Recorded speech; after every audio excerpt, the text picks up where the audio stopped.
Okay, I was thinking about letting go of control from a movement perspective and how there are some, automatic movements from our bodies that do good things for us, that are taking care of some issue. One of them might be like a yawn. When you let it take over your body and you do this big like you stretch, do that. That's actually performing important functions in your body. It's called pandiculation, by the way, which I love. It's a whole topic where every mammal basically will do some form of pandiculation. Cats will do that, the big stretch, and they'll like that. The contraction and stretch at the same time is doing some magic there to help kind of reset things that got out of whack, maybe. All technical terms.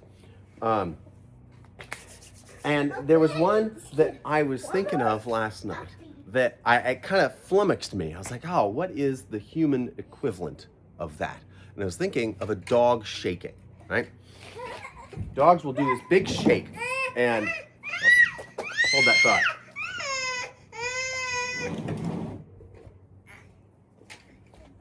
Baby got stuck between the trash can and the slide that was sitting next to it. These things happen.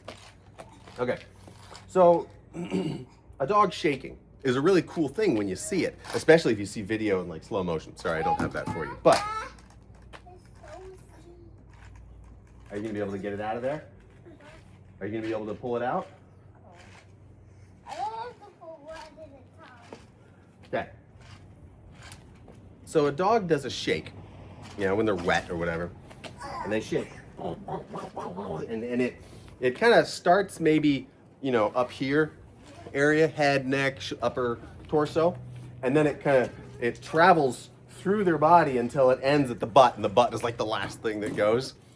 Anyway, it's a really beautiful movement, actually.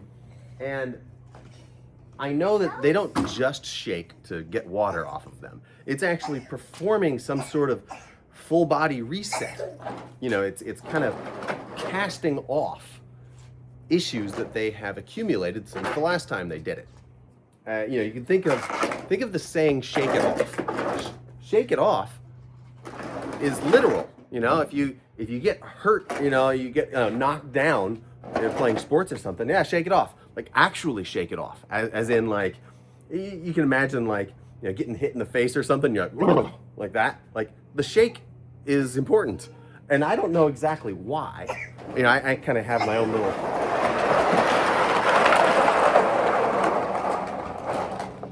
little pet theories, but all the theories they're just stories, and it's fun to have them and to talk about them and theorize.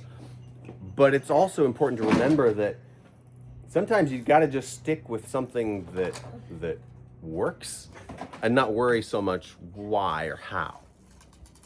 Whatever. But anyway, so what I wanted to do now, this is the fun part. I wanted to try some shaking on camera here and just try just explore and see what is it? Could I mimic a dog and do a full shake like a dog?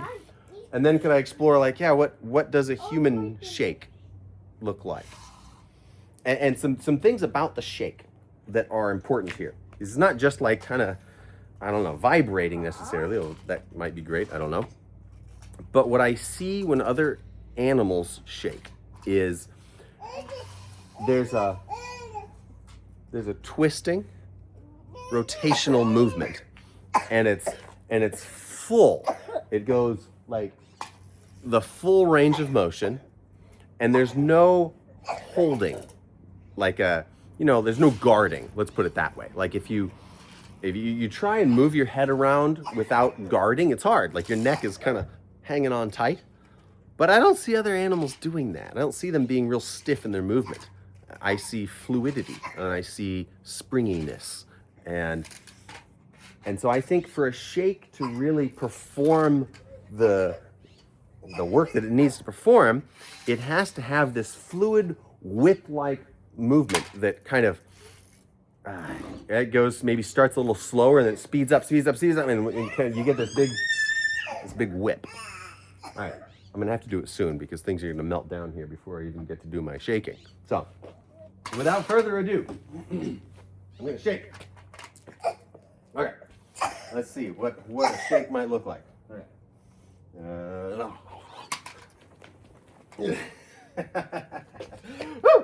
It's hard because I get dizzy. And I think that's something that is, well, I don't think it's right that I get dizzy, basically. You know, it's one thing when you have kids, you know, you get into adulthood and then you have kids and then you see them playing and you realize, oh my God, I can't spin anymore because I get dizzy. And you see kids and they just spin.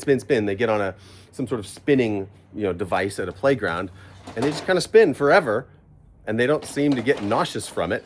But we as adults have lost that ability. And I think just because we haven't been doing anything like that in so long that it makes us nauseous. Anyway, so I'm thinking that maybe if I keep doing this, I'll be less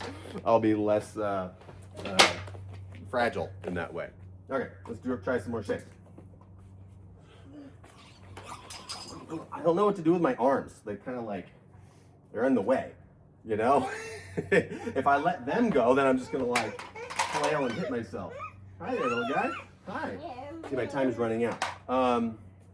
What if I could try it? What? I can't shake if I'm holding you, buddy. I can't do it. Okay. Hold on. Oh, you want to go inside? Okay. All right. Time is really running short, so we got to do the funny one now, which is actually like a dog. Okay. You know, this is gonna hurt my knees. So, I'm gonna get some cardboard.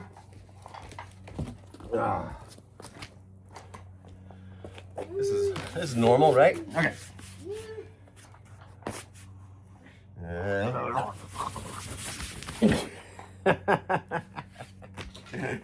It's like trying to get an engine started, and I'm not quite sure how to do it, but I can kind of get it.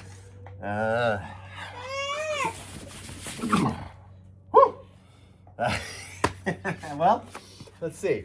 Besides a little bit of dizziness, it feels good, and I feel afterwards. It feels like, well, I certainly feel fresher. You know, it makes sense.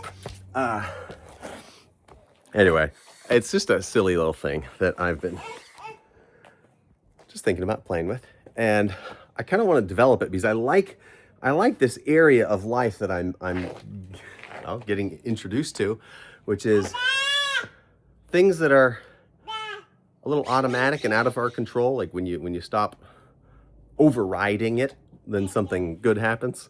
And so things that are sort of involuntary reflexes like yawning or pendiculation, and then the shaking, a tantrum, things like that.